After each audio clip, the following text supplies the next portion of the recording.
नमस्कार। रेडी हो जाएं डिक्टेशन लिखने के लिए 5 सेकंड में।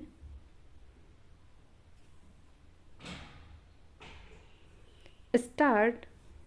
अहम और वहम एक दूसरे समांतर एक कमाल की चीज़ हैं। विरले ही ऐसे लोग होंगे जो इन दोनों से अछूते बच पाते हों, मगर अहम हो या वहम, इन दोनों में कोई अगर किसी के अंदर थोड़ा ज़्यादा गहरे बैठ गया तो दुनिया उसे अजीब नज़रों से घूरने लगती है। दोनों की ही मनोस्थितियाँ विचित्र होती हैं। जो वहम में होता है उसे रास्ता काटती बिल्ली, आसमान से टूटता तारा और हरेक की शक्ल शकुनी अपशकुनी तक नज़र आ सकती है। मीलों दूर से छींक आती सुनाई पड़ सकती है। अगर वह कुछ नहीं देख या सुन पाता है तो बस अपने आप को और अपने दिमाग की आवाज़ को, उसे आसपास की दुनिया भी ठीक से कहाँ नज़र आ पाती है। यही वह सिरा होता है जब व्यक्ति अपने आप पर विश्वास खो देता है और धारणाओं के आधार विकसित सोच की दुनिया में गुम होकर अंधविश्वास का शिकार हो जाता है। ठीक इसी तरह जो व्यक्ति अहम में होता है उसे भी मैं और मेरा छोड़कर कुछ और नहीं दिखता। किसी अन्य की बेहद ज़रूरी बात भी बेमानी और अनदेखी करने लायक लगती है। ऐसा व्यक्ति अपने में ही इतना मग्न होता है कि बाहरी दृश्य उसे आकर्षित नहीं कर पाते।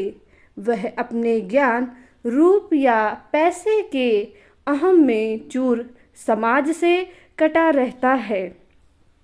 दरअसल अहम का हर एक टुकड़ा एक नया आकार ले लेता है और हम सब उसे पाल पोस कर बड़ा करते रहते हैं।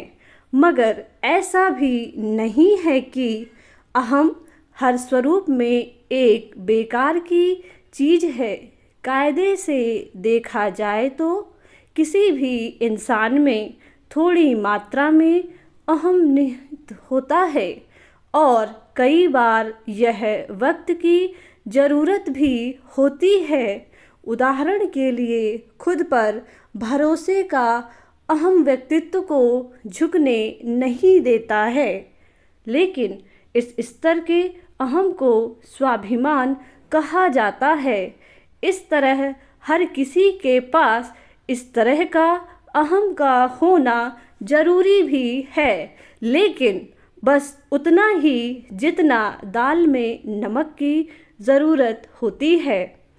दाल में नमक ज़्यादा होने से जिस तरह दाल का स्वाद बिगड़ जाता है, ठीक उसी तरह व्यक्ति के अंदर अहम ज़्यादा हो जाने पर उसका चरित्र बिगड़ जाता है। अहंकार पनपने लगता है। अहंकार अत्यधिक महत्वाकांक्षा और स्वयं को सर्वोत्कृष्ट मानने और दिखाने की भावना है। इस भावना के गहराने का नकारात्मक असर व्यक्ति के आचरण पर पड़ता है और वह किसी भी अन्य के अस्तित्व को खारिज करने तक पर उतर जाता है। कई बार अहम और अहंकार के बीच एक कड़ी होती है जो दोनों को जोड़े रखती है। जब हम कहते हैं कि मैं वहाँ नहीं जा सकता जहाँ मेरी कद्र ना हो, तो वह स्वाभिमान है।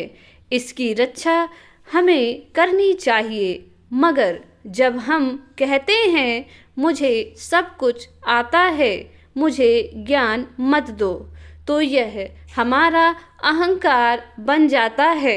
स्वाभिमान और अहंकार के अंतर को कालिदास से जुड़ी एक कहानी से समझा जा सकता है। कालिदास की विद्वता को भला कौन नहीं जानता, लेकिन उन्हें भी एक बार अहंकार हो गया जब खूब सारी प्रसिद्धि और सम्मान पाकर उन्हें गर्व हो गया कि उनसे कोई शास्त्रार्थ में जीत नहीं सकता। इसी क्रम में एक बार शास्त्रार्थ के लिए जाते समय भीषण गर्मी के कारण उन्हें तेज प्यास लग गई। रास्ते में एक जगह कुएं पर एक बच्ची पानी भरती दिखी। उन्होंने उससे पानी पिलाने के लिए कहा, लेकिन बच्ची ने बदले में उन्हें अपना परिचय देने को कहा। तब कालिदास को घोर आश्चर्य हुआ। उन्होंने बच्ची से कहा कि तुम मुझे नहीं जानती, मैं बहुत बड़ा विद्वान हूँ। यहाँ दूर दूर तक लोग मुझे जानते हैं। इसके बाद भी उस बच्ची ने कहा कि मैं तो नहीं जानती आपको, बिना अपना परिचय दिए आपको पानी नहीं मिलेगा। फिर दोनों के बीच शास्त्रार्थ की बातें हुई। कालिदास चकित रह गए। बड़े बड़े विद्वानों को पराजित कर चुके कालिदास एक बच्ची के सामने निरुत्तर खड़े थे। इसका कारण उनके भीतर घर कर गया वह अहंकार ही था, जिसमें डूबने के कारण कथा के मुताबिक वे अपने समक्ष खड़ी माँ सरस्वती को भी नहीं पहचान पाए थे। बाद में उन्हें अपनी गलती का आभास हुआ और उन्होंने माँ सरस्वती से क्षमा मांग प्रस्थान किया। अहंकार ऐसा ही होता है, वह हमारे ज्ञान चक्षुओं को बंद कर देता है, जिसके कारण हमें अपने आसपास की चीज़ें दिखाई पड़नी बंद हो जाती हैं। हम अपने से अलग कुछ नहीं जान पाते, जीवन भर इसी भ्रम में पड़े रहते हैं कि हमारी तरह महान कोई नहीं है। यही सोच विनाश का कारण बनती है। संस्कृत के अहम यानी मैं में केंद्रित होने वाला व्यक्ति अहंकार रूपी रोग से ग्रस्त हो जाता है।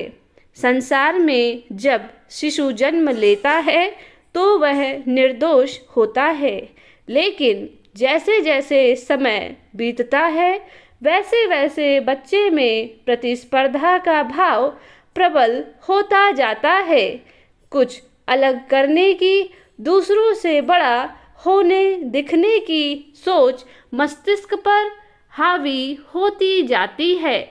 इसी से अहंकार का बीज पनपने लगता है, जिसे जाने अनजाने हम ही पोषित करते हैं। अहम में डूबे इंसान को यह वहम हो जाता है कि उससे महान कोई और ही नहीं। अगर इस भावना का समय पर शमन कर लिया जाए तो यह अपने आश्रयदाता का विनाश कर देता है। इसलिए अहम और वहम हमसे दूर रहें तो ही बेहतर है।